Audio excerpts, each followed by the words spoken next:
I recently had one of those conversations that makes you stop and consider just what it is that you're doing with your life. And I wanted to share some of that with you because some pretty interesting stuff came up from that around the subject of work-life balance and general overall life satisfaction. So it's currently super late here, right? It's 10 to 3 in the morning. This is an unusually late night for me. It's been a busy day, had kind of a late start. I would be lying to you if I said I'd been working continuously between 8 a.m. this morning and right now. Okay, as I said, busy day. There was a workout in there, Christmas shopping. There was some personal admin, but I did get a couple of big, strong work sessions in, trying to get as much through, as much done as possible before we go into Christmas Eve and Christmas, where people are going to go ghost mode on me. If you don't know who I am, my name's Tom, and I make money online primarily by selling other people's products and services. The technical term for this is remote closing. But to tell you the truth, I feel really happy right now. I feel totally fine with having work today. Tomorrow's Christmas Eve, and perfectly satisfied sitting here at nearly 3 in the morning, talking into my camera after a long work session that I just completed. A productive day. And this conversation I was having recently that I just mentioned was with some of my friends who are still in the 9 to 5 grind that I used to be in, that a lot of us are still in. And it was about time off around Christmas. And so my friend was telling me it's great because I've actually got Monday and Tuesday off, and then the time over Christmas is a bank holiday. So I've essentially got the whole week off, and that's great. We were having this conversation, and for a second or two there, I caught myself thinking, oh wow, that sounds great. You got time off over the next couple of days before Christmas. And then they left, and I stopped and I internalized that and I had a little conversation with myself. And I thought, hang on a minute, wake up, stop. This is ridiculous. I've spent 2 to 3 days total out of the last 3 months in the UK. I've spent weeks extended with my family. I've spent weeks extended with friends. I've been exercising passions, like hobbies that I have, right? I've been meeting new, exciting, interesting people. I've been working on businesses that I believe in. I've been helping clients achieve incredible things. And I feel absolutely great about it. I feel very, very grateful to be living the lifestyle that I do.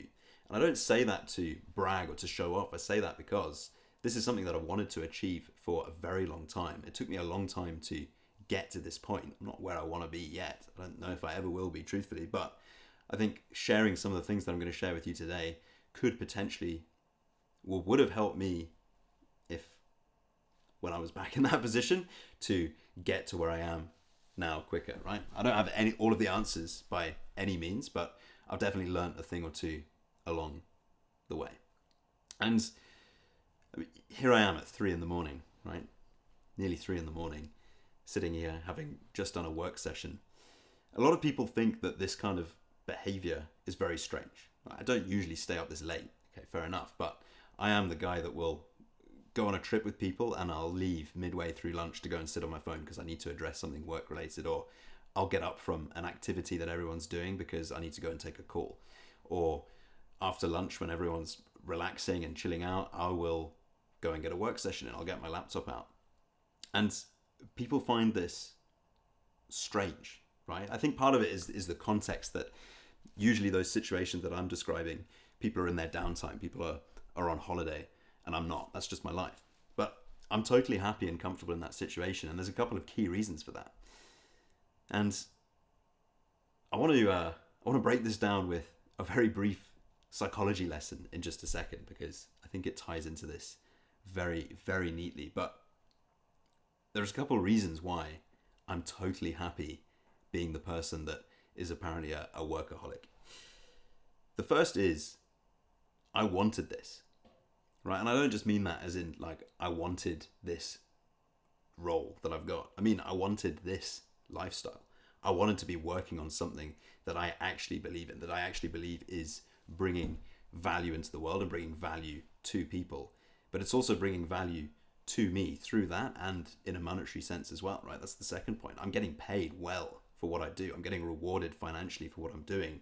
So it doesn't feel like a chore. And that's the third thing.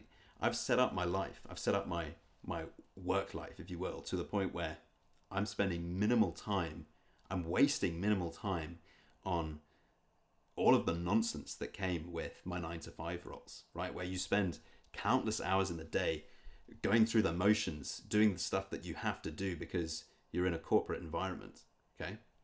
Doing nonsense like commuting, doing nonsense like attending meetings about meetings, doing nonsense like attending check-ins, right? Where we all have to we all have to talk about stuff that doesn't actually move the needle forward. Doing nonsense like networking with management in the hopes of getting a promotion one day, which might never happen, okay? Doing nonsense like pretending you like people that you don't for the same reasons.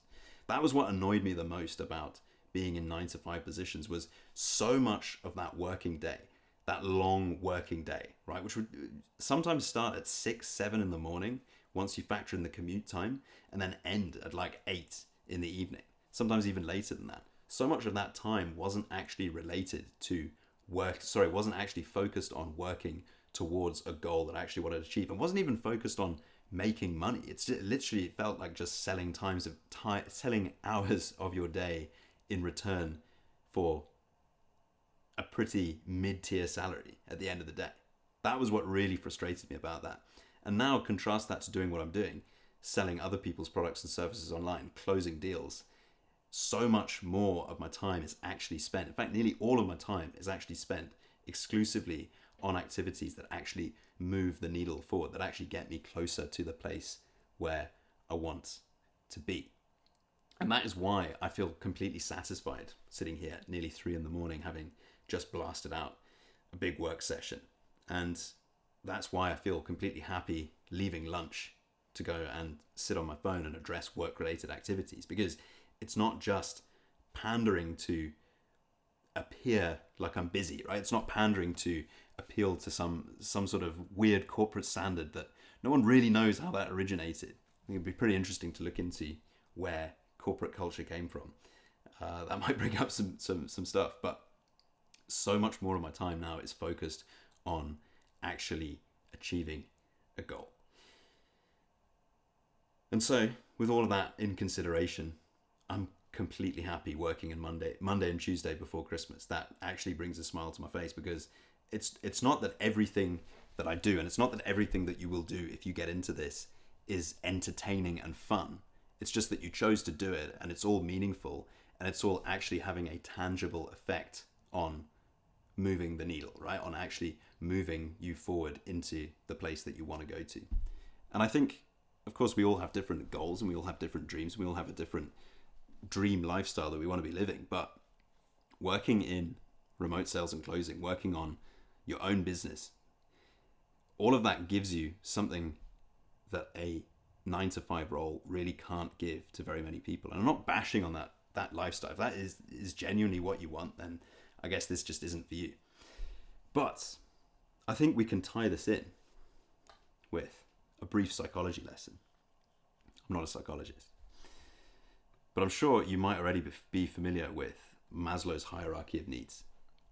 And I think this so beautifully epitomizes why so many people get caught in that 9 to 5 trap, who know that they're worth more. They know that there's something else they'd rather be doing, but they feel like they're exercising the secure, safe, sensible route. And usually there's some other outside pressures into that as well. Like I say, if that is genuinely what you want, then this isn't for you. And I'm not bashing on those people at all, but I know if I'm talking to myself a few years ago, back when I thought that this was the only path, this is basically, what I'm about to explain to you is basically a big part of why I was stuck there. So Maslow's hierarchy of needs explains how human motivation progresses from basic physiological needs to higher level growth needs. So at the bottom of the pyramid, right, these are the things that you need the most. And these are physiological needs, okay? You need food and you need sleep, right? That is what keeps you alive. You need food, water, and sleep. Otherwise, you're going to die. So those are the basic human needs. And then if we go up the pyramid a little bit, the next step is safety. Okay, and if you look at some of the nice little symbols they've got here, on the pyramid, Maslow's pyramid scheme. Okay, a house, right? Shelter, somewhere to live. That's your rent. You've got money. Okay, you need money to pay the bills, to afford to rent a place to sleep at night. And you need that place to be secure and safe. You know you're not going to get robbed or killed while you're living there. And then you've got love and belonging, right? And I think personally, and this is a very personal opinion, I know a lot of people would disagree with this, I think a lot of people derive this from their work simply because they're spending so much time of their day at an office. I think a lot of people get a sense of community and belonging from their office, but I don't think it's out of choice. I think it is really out of a shared suffering, okay? It's because you're forced to spend time with those people. They become your friends, and that gives you this sense of belonging. But I would argue at this point we're getting into the territory that just can't be satisfied by the 9 to 5 grind, the 9 to 5 lifestyle, because you start getting into esteem and self-actualization. So I think the work environment basically keeps things at a point for you where to leave that seems too risky and scary, because you would start missing out on, in descending order, areas of this hierarchy of need. You'd start missing out on love and belonging.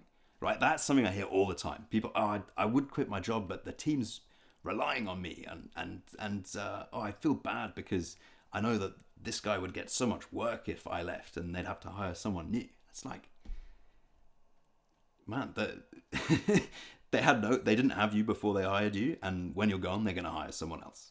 But you've got that sense of belonging there. You don't want to leave because it's a sense of community. I don't think that's the biggest reason, right? And then we go down the hierarchy of needs, safety. Okay, if I leave, I'm not going to get the paycheck every month. But I think this is part of the trap. I genuinely believe this is part of the trap. It's a conceptual trap, right? You're not literally chained in your office. I hope. If you are, then please call for help.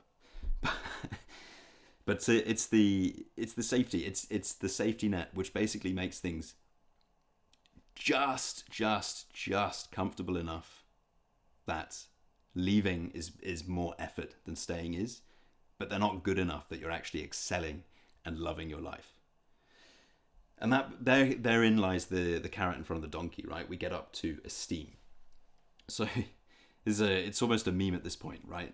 Managers bring you a pizza when your team has done really well, okay? But here also lies the promise. It's not a promise, but the temptation of promotion. But I would invite you to think about the fact, or question whether you would actually want the job of your boss. I think in many cases you wouldn't.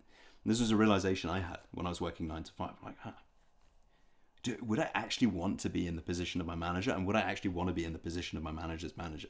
Because usually it's really not that great. And another story for you, a friend of mine was telling me about what a cool car his boss drives. And it's a VW. And the guy's like in his 60s. Like I don't consider that. I mean, I'm not beating on VWs. I'm not beating on people thinking that's a cool car. But come on, like let's dare to dream a little bigger than getting a VW company car when you're 60 and thinking that that's the bee's knees, right? There's more in the world for you than that. I promise you. But this is what we really don't capture within the 9 to 5 scam, as I like to call it. It's self-actualization. And that's why I'm so happy. That's why I'm so happy working. That's why I feel satisfied after finishing my working day at 3 a.m. I don't do this all the time, by the way. I don't recommend it either. It's not good for your sleep cycle. But I feel happy right now. I feel satisfied because what I'm doing, as I said, I want to be doing it. And I know, because I can see evidence in real time, I can recognize the pattern that what I'm doing right now by selling other people's products and services online is bringing me tangibly closer to my goals in life, right? My financial goals, for one, absolutely. But also it's the lifestyle that I want to live. I have got time and I've got location freedom so that I can spend that time doing things that I actually want to be doing outside of work. Like I want to be doing the work, don't get me wrong, but that's not exciting. Sorry, it is exciting, but it's not fun in the traditional sense, right? I'm not like up all night thinking about how fun the sales call is going to be. I like doing things like skiing. I like doing things like enjoying the outdoors. I like doing things like taking coffee with my friends around the world. That's what I really think is fun. But this line of work, this situation that I'm in, allows self-actualization in that sense. Because everything that I do in a day is related towards pushing me further in my goals, pushing me further to something that I actually believe in. And the work itself is gratifying as well. You know, I speak about this a lot. If I'm selling something, a lot of people think that sales is about convincing, and they think that sales is about tricking people into spending money, which is it's simply not the case. It's simply not the case. What we're doing is we're helping people. We're finding solutions to people's problems, and we're filling that gap. And that is a very gratifying thing to do. When you can see that coming to fruition, people are very, very happy that you've come to them, given them a solution to the problem that they're facing, and then helping them to solve that problem. It's a nice way to live. It makes you happy when you make other people happy, when you help other people to solve their problems. And that's what I've got for you. My recommendation, and I'm talking to my previous self here, don't fall into the trap of comfort that the 9-to-5 gives you. Because in giving you that small amount of comfort, right, that apparent safety net, which is a scam as well, by the way. Like, the company could go bust, or they could fire you, or you could fall out with the wrong person and you're going to lose your job. It's not security. It's disguised as security. But what it does is it keeps you just comfortable enough where leaving seems like a more scary and dangerous option. And the truth is, there are a multitude of different ways you could get out of there. I believe that getting into remote sales and closing, high ticket closing, is the best, the most efficient way to do that, because it basically means that you can capitalize on a growing industry. That is the creator economy. You can capitalize on that without starting ventures yourself. You can pick the outliers, the successful businesses, come into them and start selling other people's products and services for them online. You can do that from anywhere in the world. You can learn that skill very quickly, depending on your aptitude. If you can't learn it quickly, you can learn it, right? As long as you have basic communication skills, this is something that can absolutely be learnt. And in doing so, you give yourself a revenue stream that will make you more money than your 9-to-5 in 99% of cases, right? Unless you happen to be a hedge fund manager. I doubt you're watching this if you are. You're going to make more money that way. You're going to be able to do it from anywhere in the world, and you're going to have more time to enjoy the things that you actually want to do.